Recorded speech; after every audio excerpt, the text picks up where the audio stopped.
Hey guys, so here we are in Tasmania. We've just arrived in Freycinet National Park where we're going to go see Wineglass Bay and explore the area tomorrow. As I'm sure you're aware if you've watched our previous video, we have literally just completed the Overland Track which goes from Cradle Mountain to Lake St Clair. It's a 6-day, 65-kilometre walk or hike. You can do all the side trips and it does get over like 100 kilometres in distance, but we weren't that fit or ready to really do it, which is fine. There's always another time, I guess. I think accomplishment was the Overland Track itself, not necessarily having to do all the summits itself. Yeah. So for us, it was like a goal achieved. Yeah. So we've got quite a few messages off Instagram and a few people like on Facebook messaging us, asking us a few questions. This was in fact our second overnight hike, so we don't have all the answers, but we're going to use this video to kind of see what we can tell you guys and help out. From our perspective. From our perspective. Not professional. So let's jump right into it. A handy dandy notebook. So the summer period is from October to May, and then I'll bite because I have swimmer when I say this. I got something prepared. Alright, so first things first, with the Overland Track you do need to pick a season to go in. You can either pick the winter season, which is unpatrolled, meaning that there are no rangers along the way, or you can pick the summer season where you do find rangers at just about every hut. We chose to do it in summer because here in Tassie it does get pretty cold, and we were speaking to a couple of people who have done it in winter and they were walking through copious amounts of snow each day, and we just were not prepared to do that.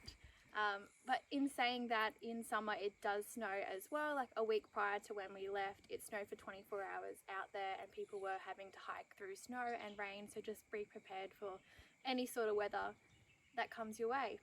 So with the booking, if you pick, so with the booking, if you are booking in the peak season from October to May, it is a $200 park fee that you do have to pay, obviously for the rangers to patrol it. They're really helpful because you can ask them questions at nearly every hut. Yeah, and to be honest, when we first booked, Tim's like, it's $200, and I'm like, what, for a hike? But when you get out there and see the facilities and see the huts, like $200 is cheap for what we experienced. Especially if you're travelling in a van and you're paying for a week's accommodation at campsites and stuff like that, it's not too bad considering you just park your car in the car park there. But yeah, so it's $200 and that's a park fee. If you're going in the off season, it's just the cost of the National Parks Pass. You can get like a 1 day, 1 month, 2 month or yearly pass. The prices change all the time, so I won't mention into too much detail on that. So that's the booking part of it. The other thing you have to book before you go is your transport to the Cradle Mountain National Park, unless you're driving there, and actually from Lake St Clair, because obviously your car doesn't magically rock up at the end of the finish line. So that'd be nice. That would be lovely. So when you're doing this, there's like multiple sites you can go on and different companies you can actually go with. We went with Wild Island Adventures, which basically do like a massive circle from Launceston to Cradle Mountain, then Lake St Clair, back to Launceston. We left our van in Cradle Mountain. You could honestly leave your van in Lake St Clair or Launceston, or your car, and then just book the transport in a circle. If you're flying in, there's other companies that also go to the airport, pick you up and take you straight to the start and pick you up and then drop you back to your hotel or to the airport as well once you're done. The other thing, if you're not going to finish the whole track, which is an extra 17 kilometres around the lake, you do have to book the ferry, which takes 18 people, so it does get booked pretty quickly, considering only 34 individuals can go on the hike each day. But there are multiple ferries each day. But there are multiple, I think there was about 3 or 4 ferries per day. And it's $55 per person for the ferry, so that is another cost factor. Unless you're a kid, then it's $27.50. Yeah. Other than that, another thing to consider is purchasing the package? The walking package. The walking package. So you do get a waterproof map of the Overland Track, and then you do get a little pamphlet or brochure here breaking down all the different walks that you go on. Just interrupts you with the crunkling of the map. I'm not going to hear it. Alright, so this is... They look like idiots. Just book it. Do book the Overland Track, you have the option to purchase the walking package. With that, you do get the waterproof map here, and then you do get the Overland Track guide.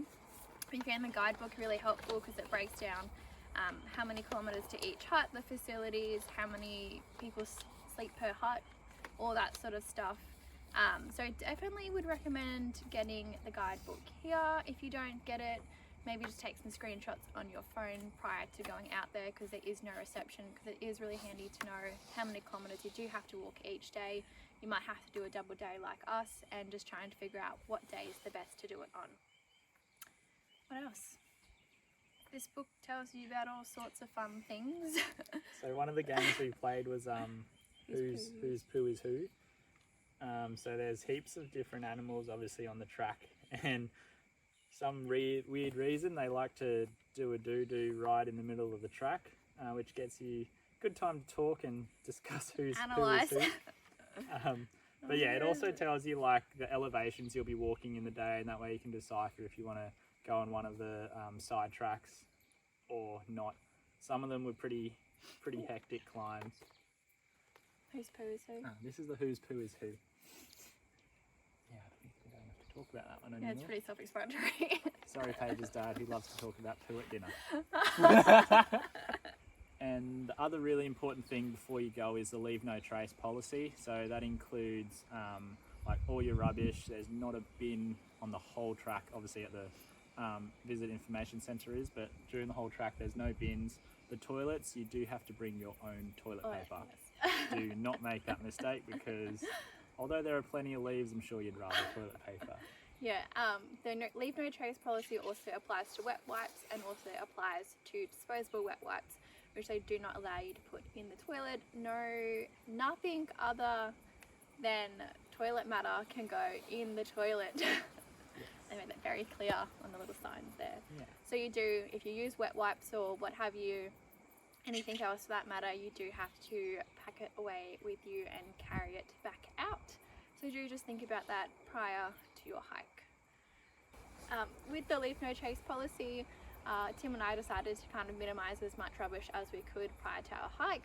So we just took basically everything out of their plastic containers, just try to minimise it as much as possible so we didn't have that extra bulky space in our bag. So equipment and your choice of equipment that you bring is vital to you not surviving but kind of enjoying the walk. You'll find out really quickly if the equipment that you took is going to be good or bad for your walk. Do recommend doing a test hike with your equipment prior to doing the Overland Track, because you're stuck out there for 6 days and you can't go shopping and get new stuff. FYI. So the thing that you'll be needing every single day is a backpack. You've got to carry it the whole 6 days. There's no one there that can just pick it up for you and carry it. That'd be nice, because they're quite heavy, and donkeys can't go on the route apparently. So we took obviously a backpack each. Mine was a 75 litre and Paige had a 40 litre. We don't have that much space in good old Ernie, so we couldn't bring the luxuries of having two big bags to carry everything, which was fine. We managed. We just had to miss out on bringing like a few extra things like clothes or something. Oh, planned. Yeah. Now, really important, you do want a backpack that does have your hip straps, not just one with the back straps, because with your hip straps it takes a lot of the weight away from your back, and for your first days, like over 10-kilometre hike, and it's like you're climbing on a chain up to get to the top, and if you don't have a hip strap and you're just using your back that whole time, you're going to be, your foot will fall backwards, and like your back will be in so much pain, especially on day 6, if you don't have the right support. Along with your backpack, the next important thing would be probably your shoes, the right kind of hiking shoes or trail running shoes, whatever you prefer, because you'll be using them every day. Yeah, and we took our waterproof hiking shoes with us, and on the day that it was raining we were stepping in some pretty deep puddles, and our outsides of our shoes were getting absolutely saturated, so I do highly recommend a waterproof pair of shoes. I'm not sure if it was just us, we had luck, our shoes were good, we didn't get wet. There's conjecture onto what to bring, but there's 2 different things. You can either bring like a Gore-Tex waterproof shoe, which when you do get water in, water does not get out of it. The alternative would be to bring like a trail running shoe with like a waterproof sock, so then your shoe just dries out overnight, or as your feet start to warm up during the start of your hike. Obviously, being in Tassie, the weather changes like that much in a day, and overnight it can change very quickly. We were very lucky. Yeah, well, for example, on the first day we were hiking, we started off in our jackets and like long sleeve shirts, and then we got really hot really quick, so we took those off, shedded down a layer, and then next minute the fog came in really thick and we were getting wet, so then we had to take all that off and then put our rain jackets on. So it just shows you, it was like in a 4-hour window we had 3 different types of seasons come through, so you can imagine that on a vast scale. And the week before a lady went up and it was snowing, and then the rest of the 4 days it was raining, so you can get any kind of weather and you can't really predict what's going to happen to the exact extent. So waterproof jacket and waterproof pants, and of course a waterproof cover for your bag, because as soon as you get your sleeping bag, your mat or your clothes wet, then you're pretty much going to hate the rest of the time there. So we have Gore-Tex jackets and then just like a 10,000 rating pant, which kept us more than dry. They do not look attractive whatsoever, but Mine were quite yours stylish. looked good. Me, on the other hand, I look like a 10-year-old boy. But they work. Very happy. Okay. A little bit of anger. Hadn't been on many overnight hikes before this one, especially for this period of time.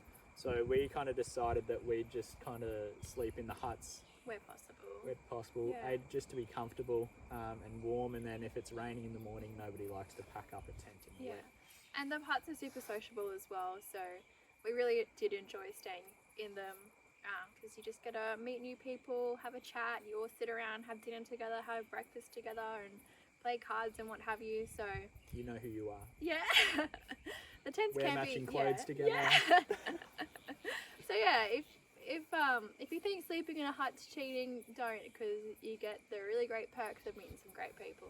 Unless you're like a proper outdoors hiking person, then sleep outside, don't go. Do what you want. I mean, we did see some people on Thursday when it was the day that was pouring down, and they're setting their tent up in the pouring rain. And I was like, why? There was plenty of room in the hut, and if there's no room in the hut, you're actually allowed to sleep on the floor in kind of like the dining room communal area. So, you know, why? And the huts are pretty like luxury. 4 of the 5, or 3 of the 5. Only 2 haven't been renovated. We're in like the last 2 years or so they're really new. They're all like heated and insulated, and the only downside to the hut is probably snorers, and we'll talk about that if later. people move. In the hut section. Yeah. So yeah, we had the luxury of kind of sleeping in the huts all night, but sometimes you won't if there's no room, or... Yeah, you still need to be prepared for either alternative. And when you do start the Overland Track, you can't just say, oh, I'm just going out to sleep in the huts, I'm not bringing a tent. Like, you actually have to physically tick off all your equipment. That is a requirement, and sign it. Like, they will check that you have a sleeping bag, they will check that you have a tent and rainproof gear and everything like this. So it is a requirement regardless if you plan to sleep in the huts the whole time or if you plan to camp. Yeah. So our tent was a Mountain Designs 3-season tent. It's a 3-person tent. It's a 3-person tent, so we had room to like put our bags inside and keep them away from those good old possums. Sleeping mats, we just used like a insulated self-inflating mat, which packed away to like this big. They weren't the thickest. I think they're like 4 mil thick, 5 mil thick, so they didn't keep too much heat from the ground coming up, and obviously you could probably feel the ground. Oh, you could feel the ground. You could feel the ground when you're rolling around on it. So you can choose better ones, you can choose worse ones. And your sleeping bag, ours is rated to 3 degrees. If you're going to sleep outside every night, get something rated to a little bit colder than that, or get like sleeping bag liners. So you can get sleeping bag liners that change to the temperature inside by like 5 to 10 degrees, which is huge. Yeah, like just for some perspective, in the newer huts, they're really well insulated, and you can sleep in your sleeping bag in literally like your pajamas, like a short pair of pajamas. I undid my sleeping bag. Yeah, but in saying that, in the colder huts, I was there with thermal pants, thermal shirt, tracksuit pants, 2 pairs of socks, and a long sleeve shirt and wearing a beanie inside the sleeping bag just to keep warm. So it gives you a little bit of perspective on, you know, newer versus older huts, and just be ready for that range of temperature. So on the Overland Track at each hut, they do have water tanks there. They're either rainwater or they do pump in water from upstream. This water is all collected very safely. However, we do recommend, and the national parks do recommend, filtering the water, whether that's boiling the water, using a life straw, or using other filtration devices like tablets. It is highly recommended, as there have been a few people that have got sick, like the week prior to when we went. People had diarrhea and were vomiting, and that's probably like the last thing that you'd want to do when you're hiking, is have that sort of illness. Along with that, keep in mind that there is no hot water or soap out there to wash your hands. You're not actually meant to bring soap with you, so do bring hand sanitizer. After you go to the bathroom, they do have a water tank there, which is just a cold water tank. Do bring some hand sanitizer as well, as you don't want to be getting any sort of illnesses like gastro. So with the water filtration, we just brought a life straw, which you have to kind of put into the bottle and then suck it like a straw, or down to the creek if you wanted to do that. Adventurous. Which is fine to do. You can also get like a water bladder, and you fill them up, and then there's a filtration system that you can actually screw onto the bladder and kind of roll it and squeeze it out into your water bottle. Yeah. When you're boiling the water, pretty much for like 3 minutes, I think it is, it gets rid of the majority of the bacteria. So we just did that for our coffee, tea, and our dinners and stuff like that. Yeah. And we're fine. Look at us, not sick. I do that funny tummy after eating too many apricot balls. So with the water, we did bring a 3 litre bladder and a 1 litre water bottle. When we first started the track, everything was our fresh filtered water, and then we went along the way, we ended up filling up the bladder and then putting the bladder water into the water bottle to then filter it with our life straw. But like Tim said, would highly recommend just getting that filtration device that you can manually do it yourself. So it is a requirement on the track to have a PLB or like an SOS beacon of some sorts. PLB being a personal locator beacon, just like if you're going offshore on a boat, you need an EPIRB. It didn't get used while we were there, but there was an emergency rescue, but that's because a ranger was actually passing by at the exact same time. But if need be, you do need to use it, and normally you can't just yell out and hope that someone's like, Coo-wee! yeah, someone might not be like real close to you to hear. Well, that's just stupid, so don't do that. You can't say stupid. Okay. Well, it just sounds stupid. You don't yell out to someone. Good. Okay, you can't just sit there waiting for someone to turn up with advice. Other safety things like a whistle. Majority of your backpacks these days have a whistle on like the chest strap or shoulder strap, and a torch. Maybe a couple torches.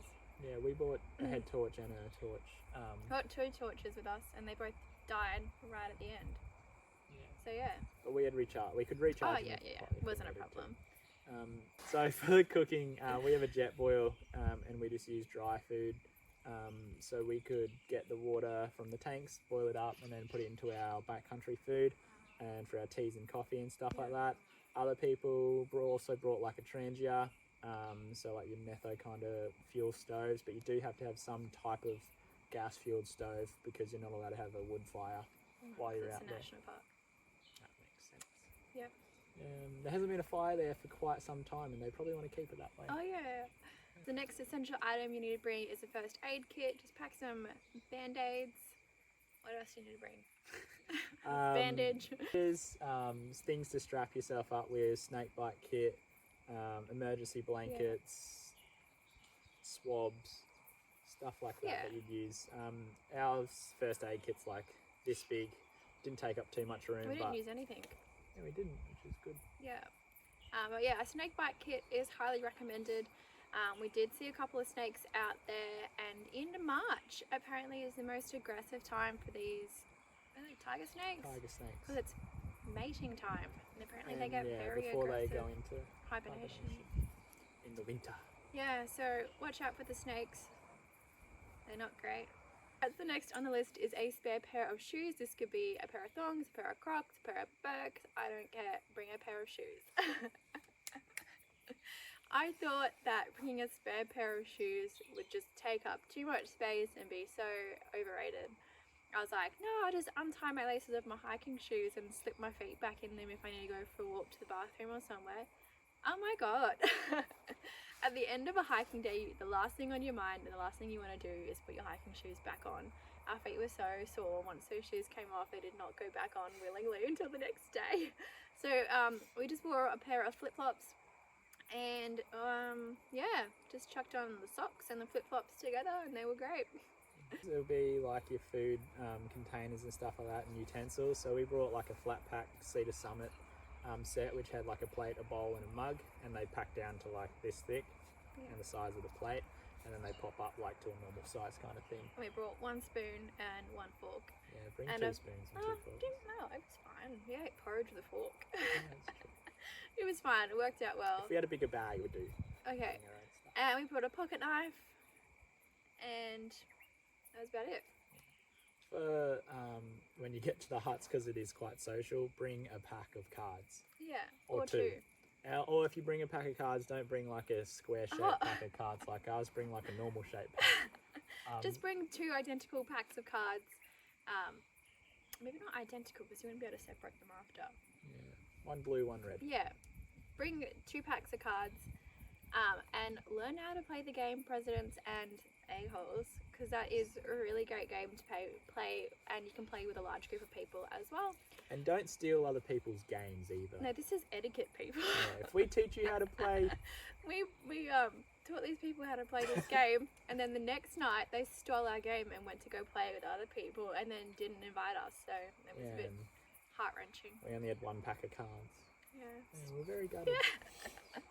So what we brought for food was, for brekkie, we brought some instant oats and we had a little side of fruit on top of that, along with instant coffee, which was just like the milk and coffee sachets.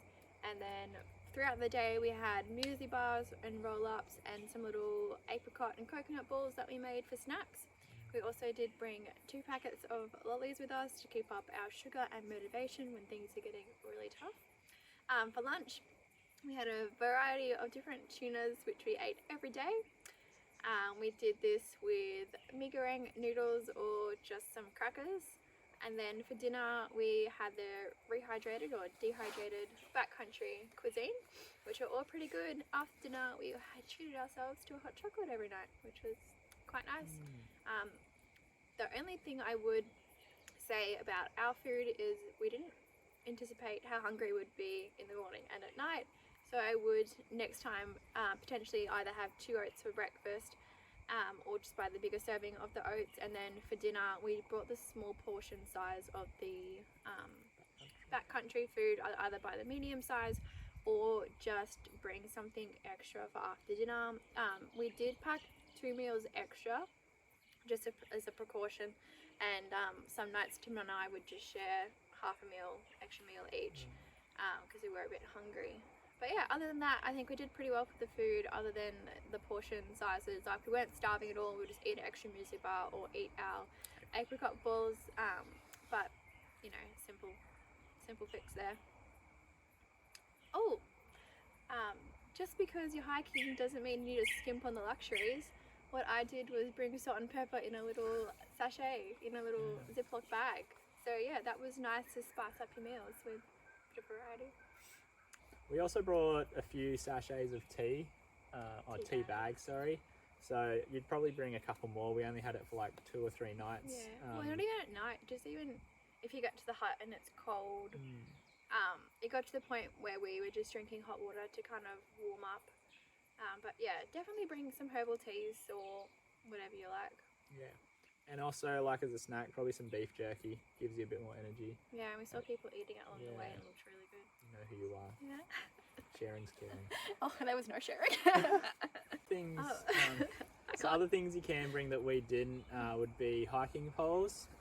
These are like optional extras that aren't essential but optional. So optional extras you can bring. It was a laugh.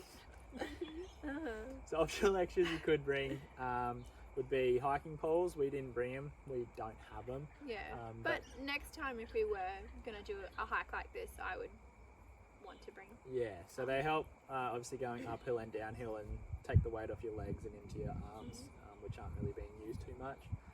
Gaiters as well, if you're afraid of getting bitten by a snake. In saying that, some of the guys we met up with, they brought gaiters as well, never wore them, and just kind of said they were a non-essential, bulky item in their bag. Yeah. So, depends where you go. There are quite a few creeks and like little swimming holes you can go in. We just went in our undies, or if no one was around, went in nothing. Do recommend it.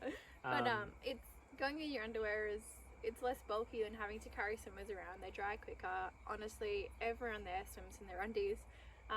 At the hut where there is a creek, after everyone's swam, all their underwear is just splayed out all over the hut, drying outside on the veranda, so it is pretty common.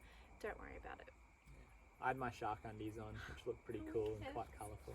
Another thing with the food is you can kind of tell the experienced hikers from the non-experienced hikers. Tim and I, is the experienced hikers would have like a big Ziploc plastic bag, and I'd say like day one, and they'd have all their food for day one, like their breakfast, their coffee, their tea, their snack, and then like their dinner in there. So that literally every day they just pull out whatever labeled bag is the next day and just go through that, where we had sectioned everything off into small Ziploc bags, like all our coffee, all our tea, and like all our snacks and Newsy bars were in separate bags, so we were kind of like shuffling through the bag to get stuff. So I would recommend doing, like, it doesn't really matter, it's just a time-saving option, but it looks pretty handy to just have it all in one bag.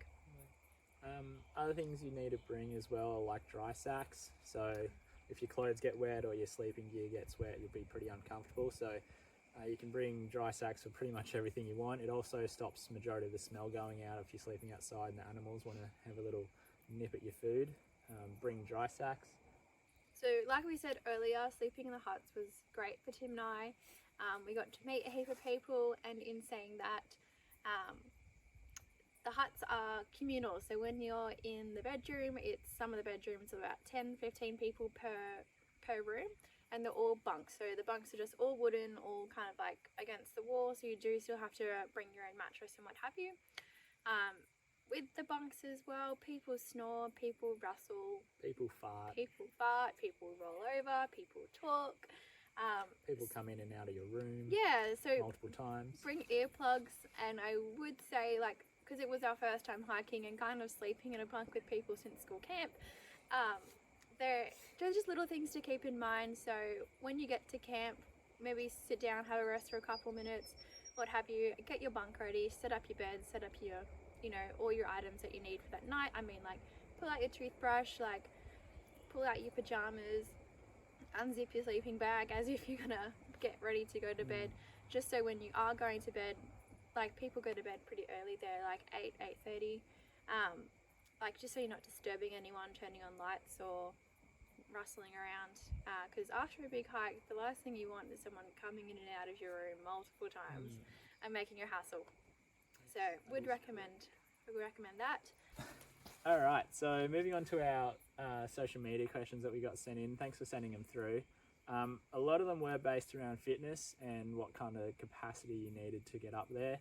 It's not the easiest of hikes. We have been on a few day hikes that have been a bit harder, but obviously it's 6 days and consistently walking like average of 10 k's each day, and it's not just flat, smooth paths. You're walking over like rocks and tree roots and mud and stuff like that. I think what I didn't take into consideration is that carrying a hiking bag is completely different to walking without a hiking bag.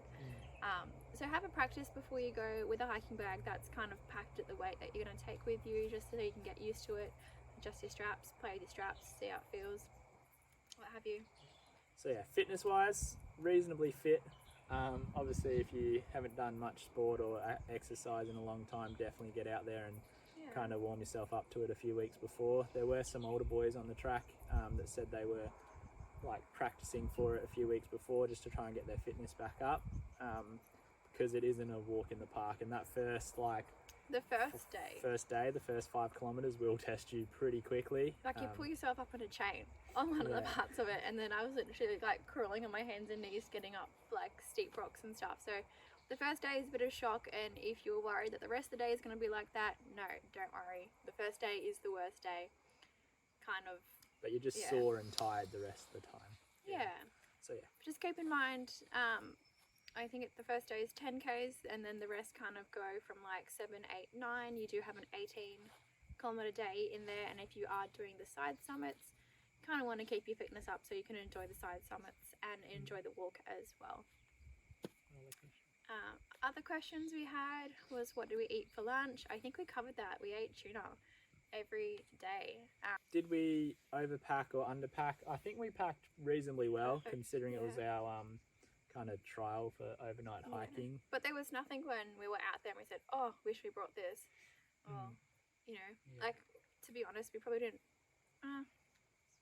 bring enough clothes, but everyone else is the same. Like, I was talking to other people and they only brought 2 t-shirts and 2 leggings.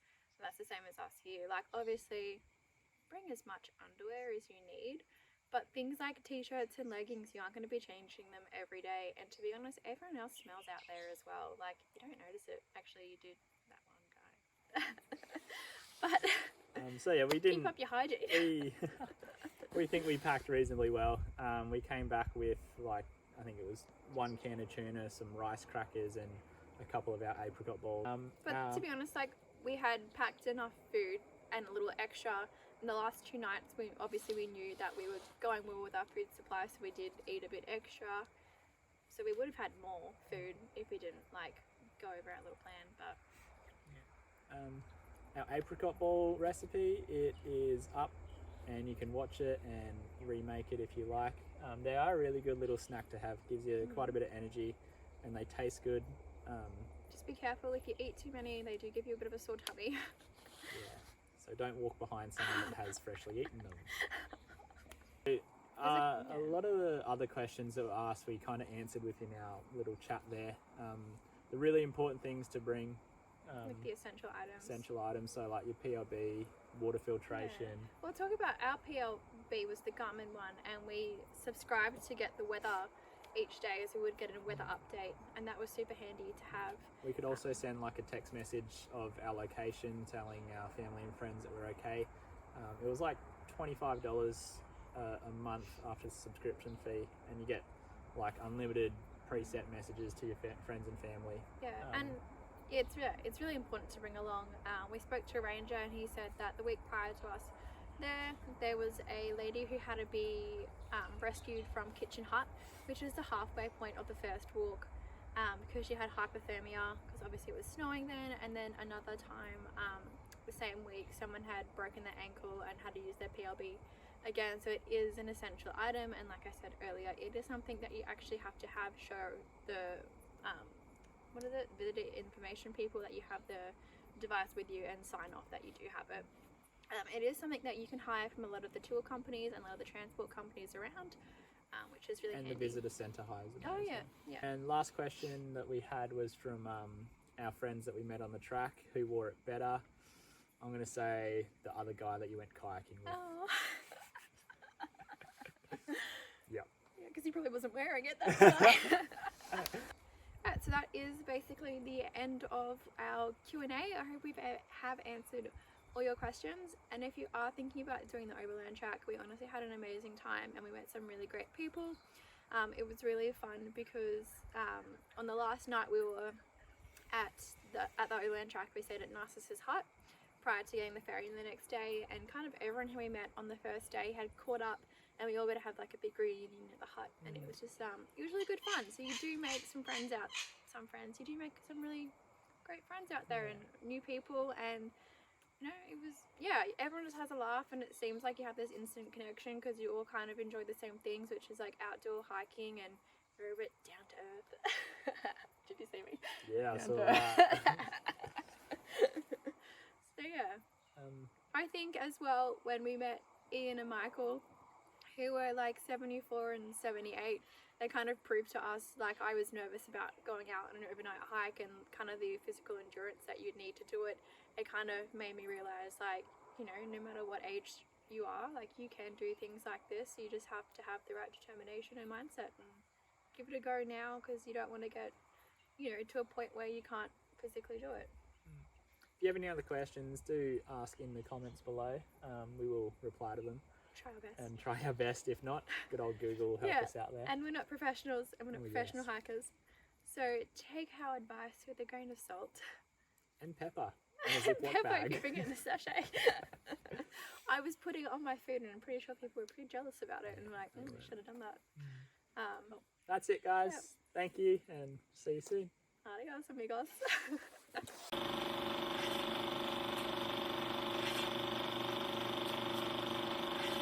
Do you want to talk about, like, because I can talk in detail about that. Yeah, but I just sound like an idiot. Do you I wanna say, talk oh, about- food, tuna. We ate tuna. Oh, I'll say it because I've got something. Oh, wait, we're not allowed to swear because I just said. Okay, yeah, fuck it. You'll cut it out. Things that are required and are a must. That's what essential means. Should we start again? No, that's fine. Keep that. Roll on. Okay. I'll start again. Cooking, we used. You have to use gas. It's a requirement. Well, hurry up. I don't have all day. Oh, if we didn't have to restart the food section, we'd be fine. Well, I don't have such a big section. A big section. It's food. Very tuna, important. dry food. Yeah. So for food, Other than that, no.